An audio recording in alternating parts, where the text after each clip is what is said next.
Do you know your medicine? Weed Maps and SC Laboratories bring you an educational series on the science of clean and safe cannabis. Today's cannabinoid profile is on cannabidiol. Cannabidiol, or CBD for short, is the second most prominent compound found in the cannabis plant. A lot of the medical benefits of cannabis that are attributed to THC or other cannabinoids are actually due to the CBD content of the cannabis. It has very strong anti-inflammatory properties. And not only does it help suppress inflammation, but there was a study that showed that it also helps the body to not make the chemical that causes inflammation. So it actually has somewhat of a preventive role. Cannabidiol has also been found to have anticonvulsant properties in that it can reduce the seizure threshold for a number of patients. I've had my own patients who have said that once they started using CBD-rich strains, they have found that they have had less episodes of their seizures. CBD is synthesized in the plant through the same pathways as THC, CBC. It starts out as geranyl pyrophosphate and olivetolic acid. Those two compounds join together through an enzyme-catalyzed reaction. Cannabidiolic acid, CBGA, is the starting material for CBDA, THCA, and CBCA. So CBDA synthase, if it's found in large enough amounts, will take this cannabidiolic acid and make it into cannabidiol carboxylic acid, which is CBDA. CBDA is CBD with a carboxylic acid attached to it. Now, with heat or through time, this carboxylic acid will naturally release from the compound, as it is very unstable, and become CBD.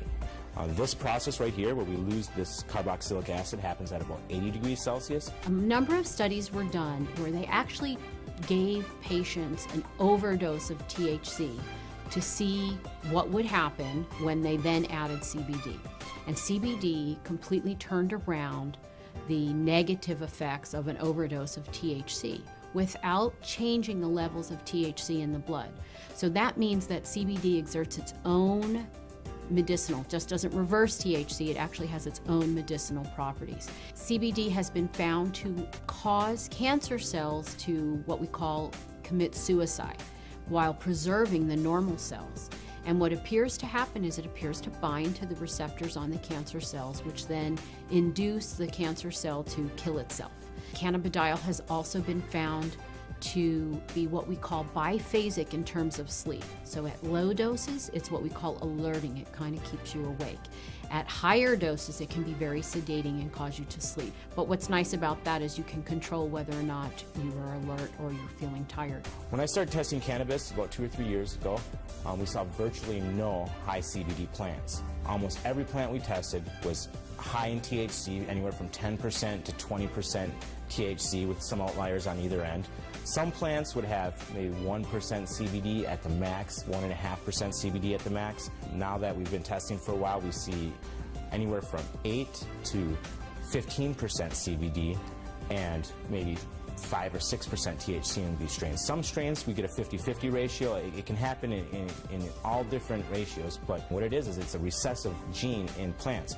So we have breeders have to actively go and try and breed this back into these plants and find these high THC plants that might have that high CBD gene locked away and breed them together and see what they find. And really the only way you can know if it's high CBDA is to test it. With testing and growers or breeders having access to that knowledge base, we see them coming back and reversing some of the trends of the last 30, 40, 50 years and breeding the CBD back into the plants. Now, there have been a number of studies that have looked at cannabidiol, CBD, exerting a protective property to damaged neurons. And it appears that in the studies, CBD protects the nerves by inhibiting the process by which nerves are damaged. CBD has also been shown to protect against brain injury. When patients or lab animals have had a brain injury, CBD appears to protect the brain from damage that occurred to the nerve cells. The studies have shown that it can actually fight MRSA, which is methicillin-resistant Staph aureus, a notorious bug that is resistant to a number of antibiotics. A topical application of cannabis was able to fight the infection, and the MRSA was eradicated from that infection site. SC Labs tests for CBD with a high-performance liquid chromatograph, also known as an HPLC. There's two different ways you can test for cannabinoids. It's either with an HPLC or with a GC. If you hear of someone testing with other methods, it's probably not a scientifically validated method. But the problem with the GC is that the GC uses heat to test for these cannabinoids. And as I said earlier, all the acidic cannabinoids are very sensitive to heat. So the GC can give you no information about the acidic cannabinoids. It can only tell you about the non-acidic cannabinoids. The heat is decomposing these compounds. It's definitely decarboxylating all of them. And you're trying to measure it as these compounds are in a state of flux.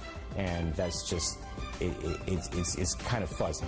So we use the HPLC because it keeps the cannabinoids in their natural state. They're in their liquid state. There's no alteration. There's no heat or anything like that happening. And so we get a much more accurate and a much more realistic picture of what's actually in the sample that we're testing.